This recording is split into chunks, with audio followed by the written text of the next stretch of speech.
Tsaka bago pala ako magsimula mga kaibigan, meron pala akong babatiin sa video to. So nandito si John Allen Padre E. Papakita ko dyan sa screen. Subscribe kayo sa channel niya. Tsaka si Erin Mateo. Yan. Subscribe din kayo sa channel niya. Glenn Rehano. Tama ba? Glenn Rehano. Okay, subscribe kayo sa mga channel niya, guys. Okay.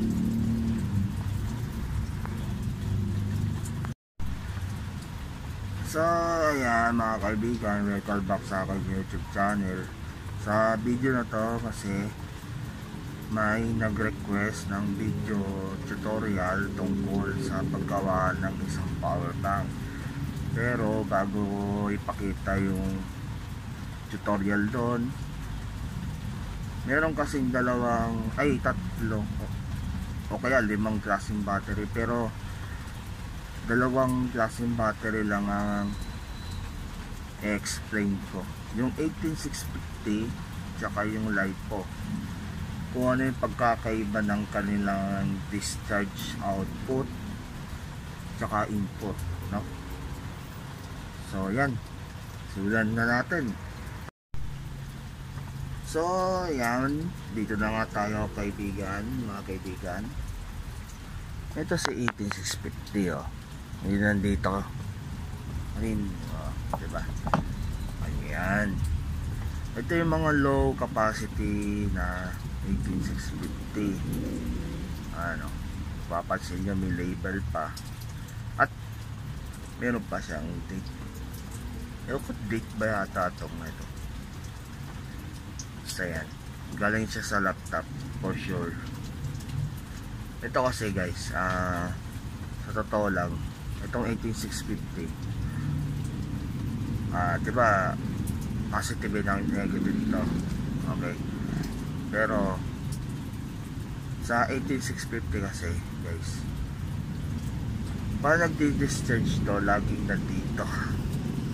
Oo, dito siya nagdi-discharge.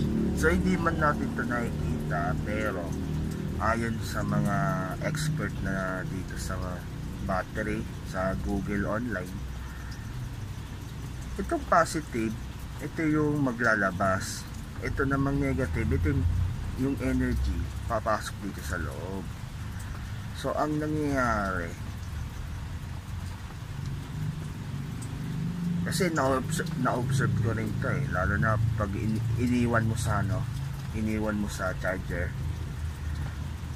may nangyayari dito guys. So nagdi-discharge nga siya, okay, nagbibigay rin siya ng energy dito sa mga ganito, dito sa board.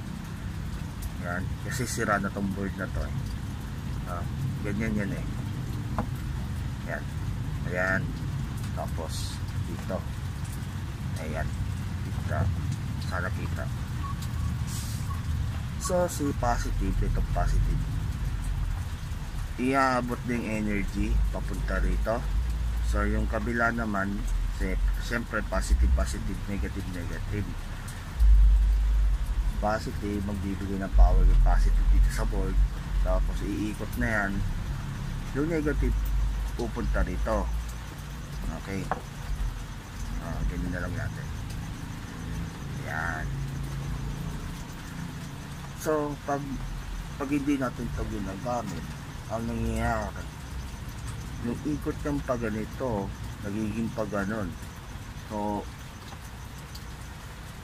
parang nag-aano siya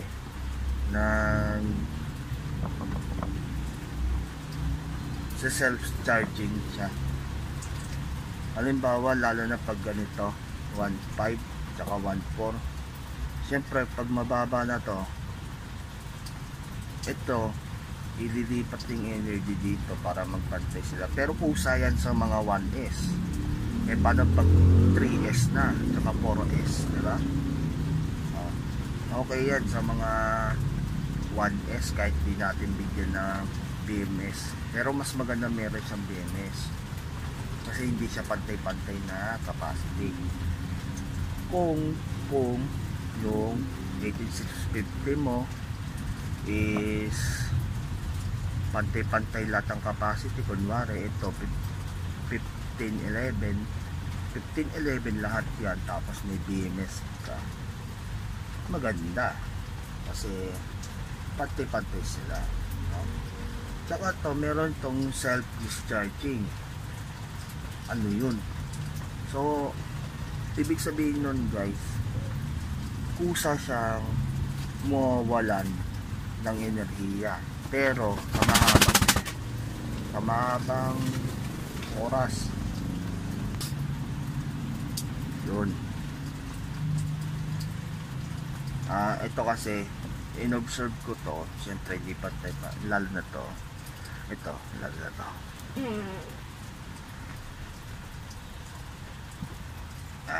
Ito luma na to, pagpasensya nyo na yung itsura. Luma na kasi ito, tagal na to, mga 3 years na to, kasabay nun. Ito bago lang to siguro mga last month ko lang nabili to. Yung pinagagamitan kasi ako niyan, tinanggal ko lang.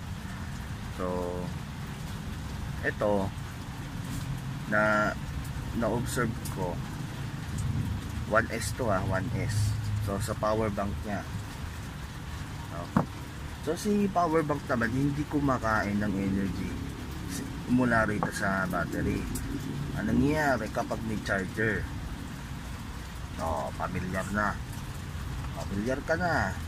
Familiar na kayo. Pag may charger yan dito at pinabayaan mo, siyempre si charger may mga capacitor, depende yan sa kung 65 watts, 120 watts, depende yun. Nagsiself-charging, i-discharging siya kasi may flow siya dun sa mga capacitor. Yun yung nag-discharge yung capacitor, no? Lalo na dito, ito na-observe ko mga around 3 days bago mabawasan. So 14.2 ay 14, yung pinaka full charge kasi nito 4.4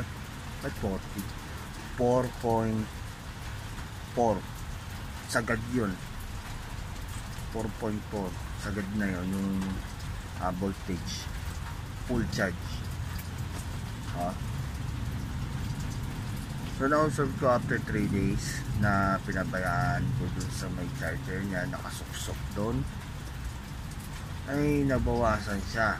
So naging 4.3. Okay, 4.3 kasi naalala ko pa mahirap din pala magbalik tanaw, no? Ayan. So dako naman tayo sa isa pang battery. Okay, na-explain ko na yan.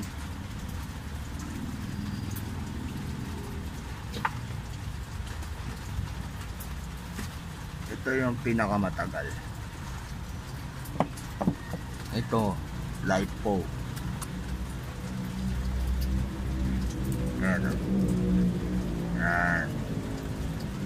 Itong si LiPo, nagdi-discharge to sa may positive niya. Kung itong si 18650 nagdi-discharge, ay baliktad. Ito pala yung nagdi-discharge sa positive. Ito naman sa negative niya. Oo, baliktad. So sorry. Nagdi-discharge to kahit hanggang 20 amps. So bagay na bagay yung mga BMS na over dun sa 20 amps kasi limit na yun yung sarili sa battery na to. Pero pag bibili kayo ng ganito kasi may kasama ng BMS to, mas maganda yon kasi hindi mo naman mahihinang yung aluminum kasi yung terminal nito, kaya mas maganda bilhin na yung may BMS para yung mismong wire niya yun yung kakabitan nyo. Ayan o, papansin nyo may mga okay. Ito naman may self discharging pero mas matagal. Siguro 1 week bago maubusan ng isang bar yung isang power bank. Ganoon siya. Ay, hindi lang 1 week pala, mga 3 weeks. 3 weeks yan. Pag pinabayaan nyo lang yung power bank na po, kunwari full charge, tapos 4 yung bar niya, ma-observe nyo yun, mabawasan siya ng isa kapag hindi ginagamit, kahit full charge yan. Pero pag ginamit nyo, mukhang may sira yung board kasi pag ginamit, ma-operate ulit yung ilaw niya na 4. Ewan ko, basta ang ano nito sa yung sinerge ko, yung discharging nito within 400 hours mababawasan siya ng 1%. Hindi katulad nito, ito mapabayaan mo lang ng ilang araw, magde-discharge siya ng 1%. So mas mabilis to mawawalan, no? Kasi recycle to ewan ko lang yung brand new, kasi hindi pa ako nakapag-try ng brand new ganito. Mahal, nasa 200 ano yan, nasa 280, di ko kaya isa. Ay kung marami yan yung balak ko, diba?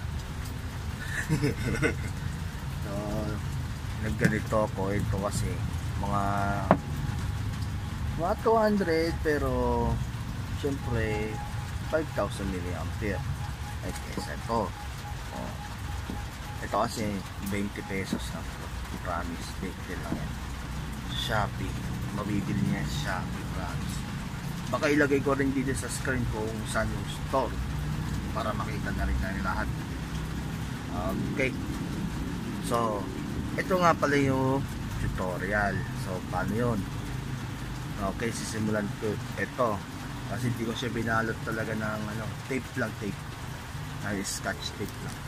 So nandito yung si LiPo battery, nandito si power bank board. Ito ilalagay ko rin to dito sa screen kung saan to nabibili sa Shopee, kasi sa Shopee ako bumibili.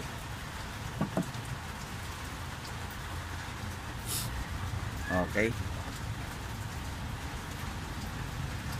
tapos itong negative, siyempre connected to dun sa negative. Kung mapapansin nyo guys, may mga butas siya. Hindi lahat ng power bank ganito, yung power bank board, hindi lahat ganyan. Kailangan yung iba hihinang mo. Pero kung may nakikita kayong butas tulad dito, hindi na makita. Kung bibili kayo ng ganito sa Shopee o Lazada, kung saan man kayo bumibili ng ganitong pyesa, hindi mapapansin kayong butas.